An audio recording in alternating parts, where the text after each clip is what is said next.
Hey guys, my name is Jason. I'm the founder of Distress Loan Advisors. If you want to book time with me, there is a link below, or you go to jasontees.com.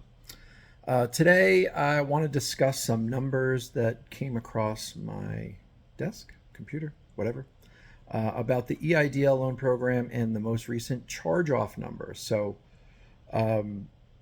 just to refresh everyone's memory, a charge-off is an accounting term, and it's essentially when a lender has reasonably concluded that a loan is uncollectible, they have to charge it off. And the reason they have to do that is because, and this gets a little technical, but basically, a lender, when they have a loan on their books, that's an asset. And so the interest that they collect is income. And so essentially, they are not allowed to count that loan as an asset anymore because chances are it's not getting repaid. So when I say charge off, that's what I'm referring to.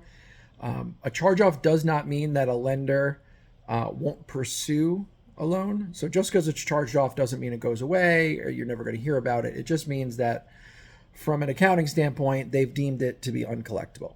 Now, with that said, I just wanted to share some numbers that came out about the EIDL program. And so just to recap, during COVID, there were 3.9 million EIDL loans to the tune of 378 billion with a B dollars.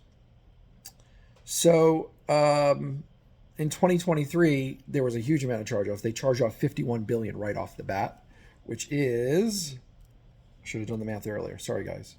51 billion out of 378 billion. So almost 14% of the portfolio got charged off in 2023. So that was $51 billion. In 2024, they have charged off an additional $18.6 billion.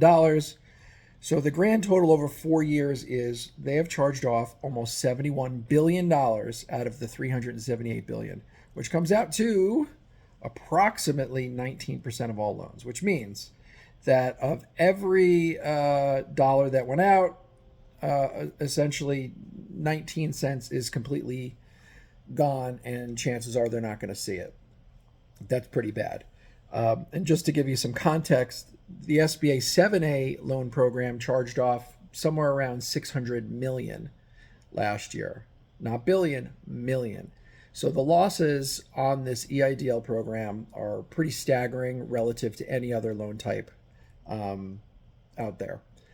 And so what does that mean? It means that chances are, I mean, by the time we're all said and done here, you know, the overall charge-off rate, the default rate, or really just loans that don't get paid back, it's going to be much, much higher than that, because you have to consider, one, there's a lot of loans that are in arrears that have not yet been charged off. And then you've got a lot of loans that are on deferment, right? The 10% for 6 months, another 10%, 50%, 75, yada, yada, yada. So, you know, it's conceivable that by the time we're done, I mean, maybe it's 40 or 50%. That would be pretty astounding if half of all these loans were charged off. And so really, to me, it begs the question, if you're not going to start negotiating settlements of loans when the numbers are this bad, when are you going to do it? Because, you know, more and more time is going to pass. You're going to be less likely to get people to be willing to settle. They're going to put it behind them. They're going to move on, or worse, they're going to file for bankruptcy, and then the opportunity to settle will be gone. So I ask you, SBA, what's it going to take to get an offer and compromise program up and running on terms that work for everyone? I've said this before. I'll say it again. This is not an issue of, oh, the poor borrowers, we should do something to help them. This should be a business decision on the part of the SBA.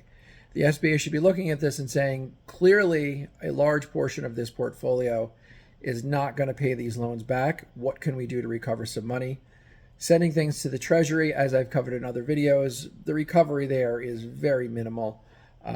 So it makes a ton of sense to me. Settle these things for, 10 cents on the dollar, 20 cents on the dollar. Whatever people can afford, you should be willing to consider. You don't have to give it away. Make reasonable business decisions. If you look at someone's personal financial statement, it's easy to tell, yeah, this guy can't pay me back $2 million. I should take $200,000 because you know what? That nets $200,000 more than you're otherwise going to get. So that's it. in summary, they've charged off about 19% of all of these loans to the tune of $71 billion gone down the drain. So, the next time you buy a ice cream and for your kid and they immediately drop it and you've lost your $4, think of that and then compare that to what the government has done, which is essentially just, they might as well just put $70 billion in a paper shredder.